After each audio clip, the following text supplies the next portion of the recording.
Hi, my name is Anand Siva. I am one of the coordinators of a lot of rescue operations happening in Kerala and an animal activist.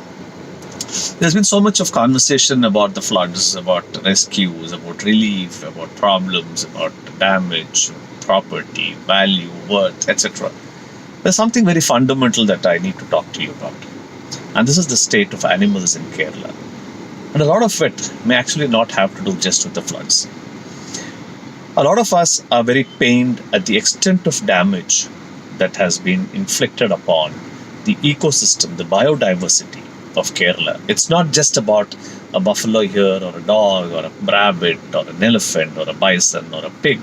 It's about hundreds of millions of lives that have been destroyed and many, many years of a biodiversity in the making that has disappeared from the state.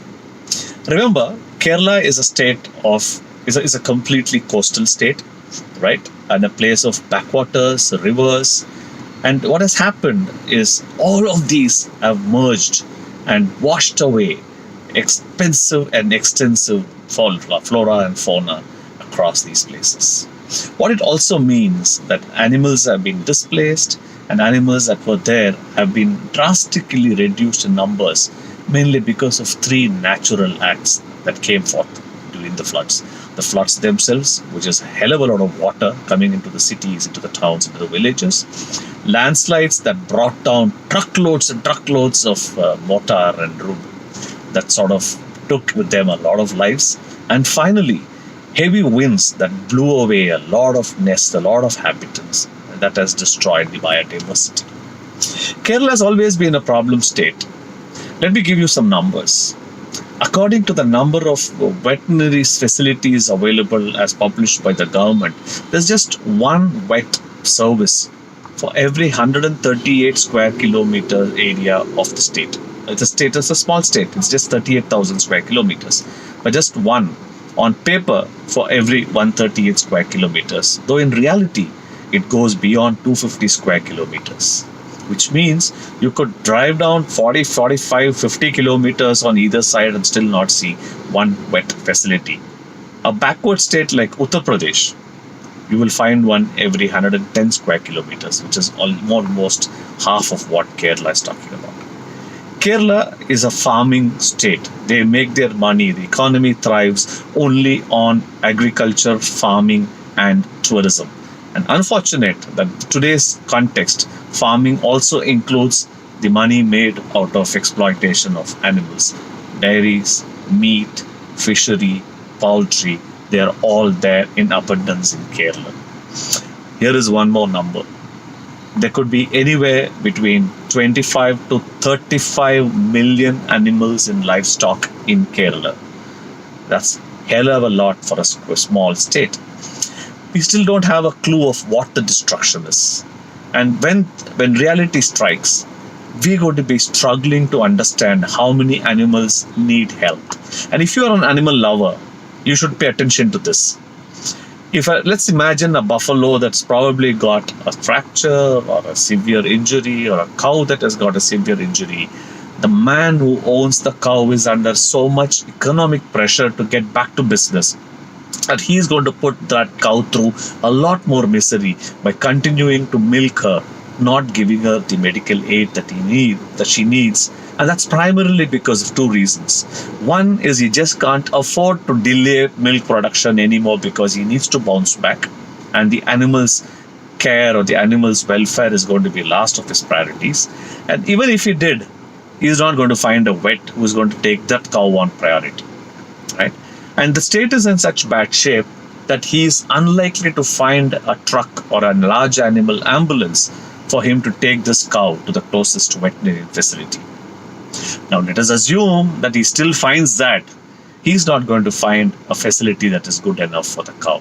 He is not going to find x-rays. He is not going to find surgery facilities. That cow is going to come back an injured cow and continue to be milked very, very harshly.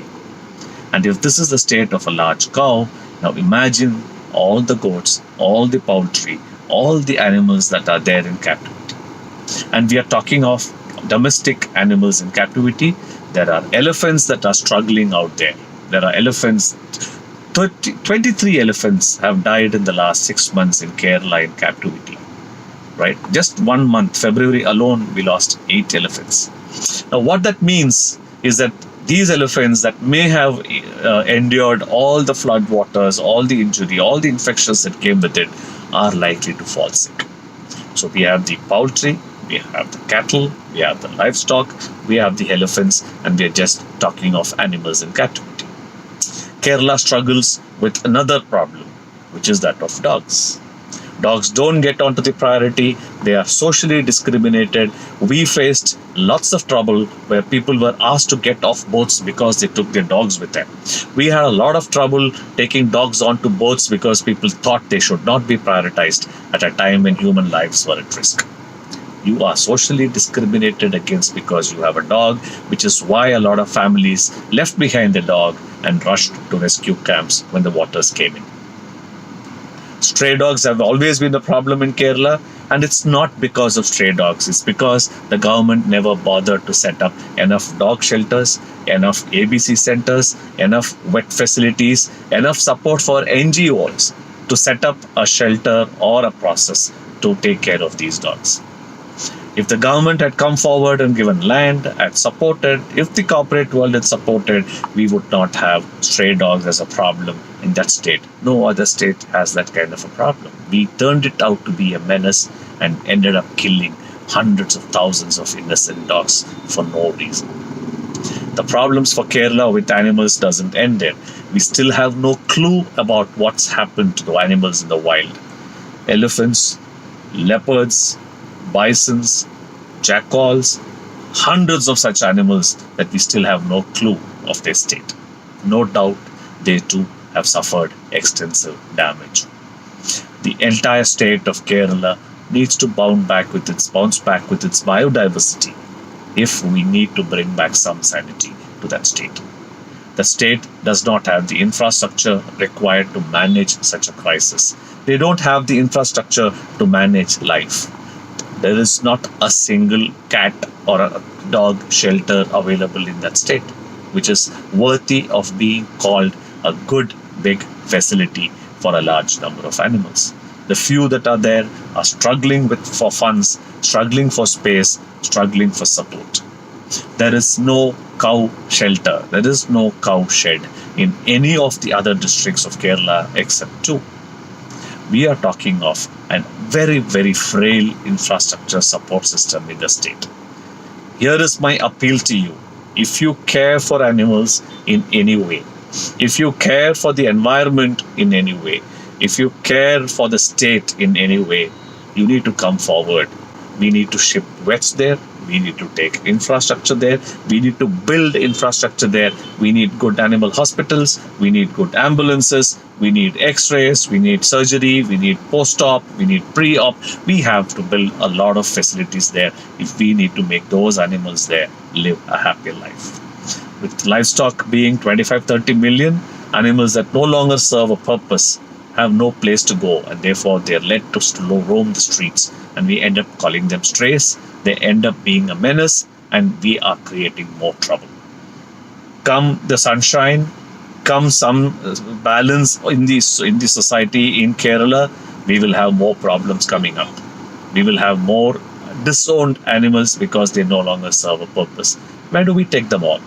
We need space. We need to rent out large areas. We need to build sheds, and we need to provide for hell of a lot of fodder for these animals. These animals eat a lot, which means from medical aid to infrastructure to facilities to food to medical, there's a lot of work in hand for animals going forward. Please, I beg, come forward, help us bring a lot of facilities for a beautiful state to bounce back as the paradise for animals that it ought to be. Forget baggage, forget all that Kerala has done. Let us ensure that the few animals that remain live happily, thanks to you. If you would like to support, help us do more of this. Reach out to us, and we will tell you how together we can make that place God's own country, a God's own country for all life forms. Thank you.